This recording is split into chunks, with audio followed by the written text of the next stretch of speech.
Welcome to New Zealand Travel News, the segment where we go over the news that people looking to travel to or in New Zealand may care about. We are the team behind New Zealand's largest travel guide, NZPocketGuide.com. I am Robin and this is Laura. Okay, let's start with the COVID-19 situation in New Zealand currently. So we have 73.2% of the eligible population fully vaccinated in New Zealand.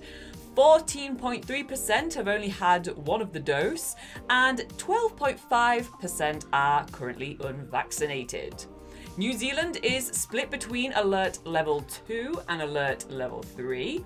And in terms of cases in New Zealand at the moment, we have over 1,500 cases in the community. Locations of the cases have now spread beyond just Auckland, with Auckland, Northland, Napier, Wellington, and in the South Island, Blenheim and Christchurch currently having cases. Indeed, so the cases are slowly spreading around New Zealand, and in fact we even did send a case from Christchurch all the way to the small country of Tonga, which is their first case of COVID-19 ever.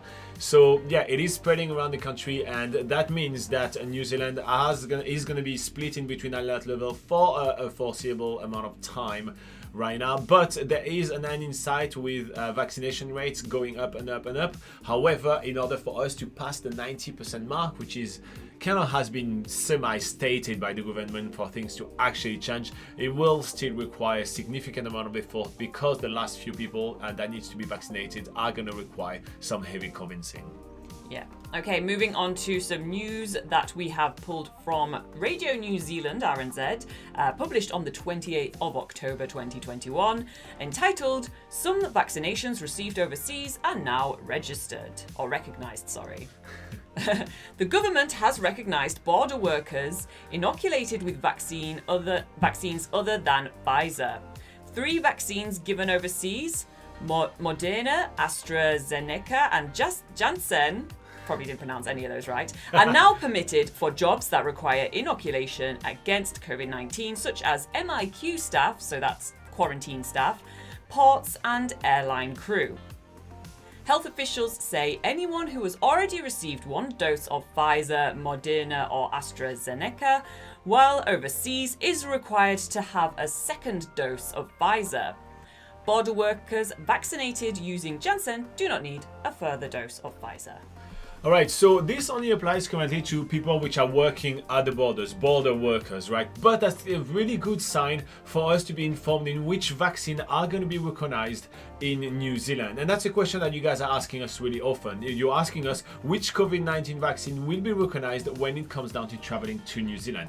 There has been no official announcement yet, but this is a really good sign since the New Zealand government recognizes those 3 vaccines as okay for people working at the border. Some people do, some of those people will require an extra dose of Pfizer vaccine, except the people that have had the Janssen vaccine, if I'm correct.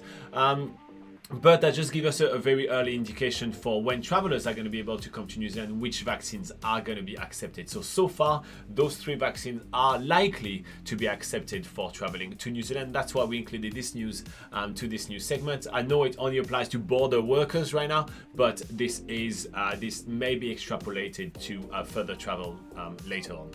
Okay, so now we're going to go through the MIQ changes, and this news is pulled from Radio New Zealand as well, also published on the 28th of October. A 3-part overhaul of managed isolation and quarantine, MIQ, has been announced by the government. From the 8th of November, double vaccinated travellers from low-risk Pacific countries, Samoa, Tonga, Vanuatu and Tokelau, will be able to skip MIQ. From the 14th of November, returnees will only need to spend 7 days in MIQ and 3 days at home, with tests on day 0, day 3 and day 9. In early 2022, COVID-19 Response Minister Chris Hipkins said more travellers would be able to isolate at home. He said it was time to rethink how the country managed the border because of vaccination rates were leading to fewer people testing positive for MIQ. Hipkins expected the first two changes to free up an additional 1,500 rooms per month though some would be reserved for community cases. Yes, so basically they're going to be starting to move into a different system in order to manage the isolation quarantine, because there is just not enough spots for people wanting to come to New Zealand. It won't really free enough spots to actually allow wider tourism coming to New Zealand. However, it should help offset the flow for people wanting to come for Christmas and for the remainder of the summer period, if you do have obviously a legitimate reason to come to New Zealand. So again, just to make it really clear, right, those changes are going to be implemented as tests. It's going to be a very slow implementation, and those dates are not hard set and they absolutely can't move. An extra thing to mention is that if the managed isolation time frame is reduced by half, then the fee for managed isolation will be reduced by half as well, making it around $1,550 for one person to be in managed isolation quarantine, which it's much more affordable if you are planning to come to New Zealand.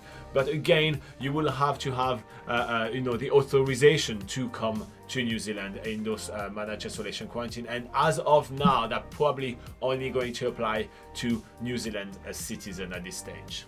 Okay, moving on to our travel deals of the week. So this is a little bit of happier news. So do the Skywalk around the top of the Sky Tower with the family for only 300 New Zealand dollars. The family Skywalk deal is for 2 adults and 2 kids under 14 years old for only $300, saving a whopping 240 New Zealand dollars. That includes the Skywalk, the pass to the Sky Tower, a certificate, and a hat for all members of the family. And a hat. It's a really cool thing to do. We do really enjoy the Skywalk, and we have done it. There is a video in the channel, and I will put it here when we replay the video. It's a really cool thing to do. It's way too high for my taste. Robin did the Sky Shuffle rather than the Skywalk. Walking without moving my feet too much off the ground because that's crazy high. But that was kind of a lot of fun. So yeah, definitely check this out if you are able to make your way around New Zealand. It still is valid for quite a long time. So, I know in Auckland there's still a ton of regulation and everything like that. But, you're still on Alert 3, but it's still going to be valid for quite a while.